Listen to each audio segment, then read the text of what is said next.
Time now for the morning rush. 65% of Albuquerque voters gave a resounding no to a $50 million bond for a new soccer stadium. Now, since the announcement came out in July that it would be up to the voters whether or not to fund the stadium, a massive ad campaign touted the possibility of providing more jobs, while people in the proposed locations around downtown protested it being built in their neighborhood. Keller will be Albuquerque's mayor for another 4 years, and official results show that incumbent Keller pulling off the win in a landslide with 56% of the vote. Sheriff Manny Gonzalez coming in second with 26%. In Santa Fe, it appears that incumbent Mayor Alan Weber will continue on, taking nearly 55% of the vote over challengers Alexis Martinez-Johnson and City Councilor Joanne B. Hill-Koppler. Now, Mayor Weber campaigned on his handling of the pandemic, as well as the efforts to expand affordable housing. More money heading into libraries, schools, parks, roads, and public safety. Voters saying yes to several general obligation bonds. One of those bond measures sets aside about $25 million for public safety projects. Another question puts more than $27 million towards parks. Erica. And we're back to school today for the kiddos. Temperatures are starting in the low 40s, so you're going to want those warmer layers this morning. It's cold out there, but by the afternoon will be nice and mild in the mid 60s with sunshine. CBS News projects the Republican businessman Glenn Youngkin will be Virginia's next governor. In New York City, Democrat Eric Adams will be the next mayor. Michelle Wu will be Boston's first woman and first person of color to be mayor there. Then in Minneapolis, voters rejected an amendment to replace the city's police department. The woman who caused a crash killing a mother and daughter as she ran from police is starting her 25-year prison sentence this morning. Alexis Groves was behind the wheel back in 2017 when she and her boyfriend Paul Garcia stole a van, then crashed, killing Shauna Arredondo Bowling and her 14-year-old daughter Shaylee. Erica. Here's a look at the Metro Threat Index. It is low today. We'll see the cold morning temperatures, but nice conditions by the afternoon with more sunshine than yesterday.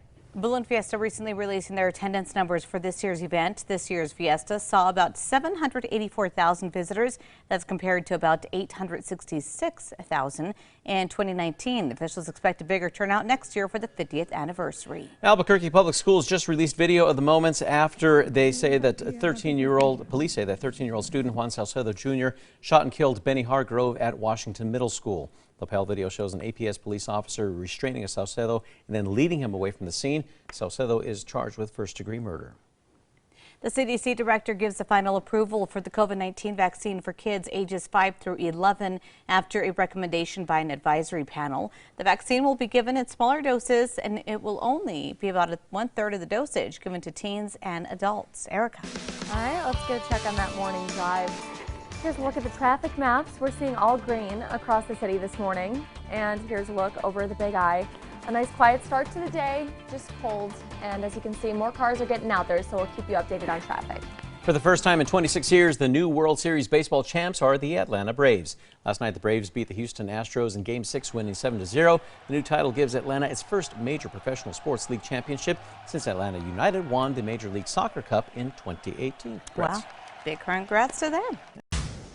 Time for the 5 facts. At number 5 this morning, Balloon Fiesta is breaking more records. This morning, we are getting a closer look at the attendance numbers for this year's Fiesta. A record number of tickets were sold in 24 hours when they went on sale in July. Well, this year's Fiesta saw 784,000 visitors compared to 866,000 in 2019. Officials expect a bigger turnout next year for the 50th. Number 4, the Albuquerque City Council could lean more conservative after a change in Districts 1 and 5 from voters. In District 1, Luis Sanchez leading this race against current Councilor Lancena. District 5, Dan Lewis leads with 52% against Cynthia Borrego. In the meantime, 2 council races will be going into runoff. Those are Districts 7 and 9.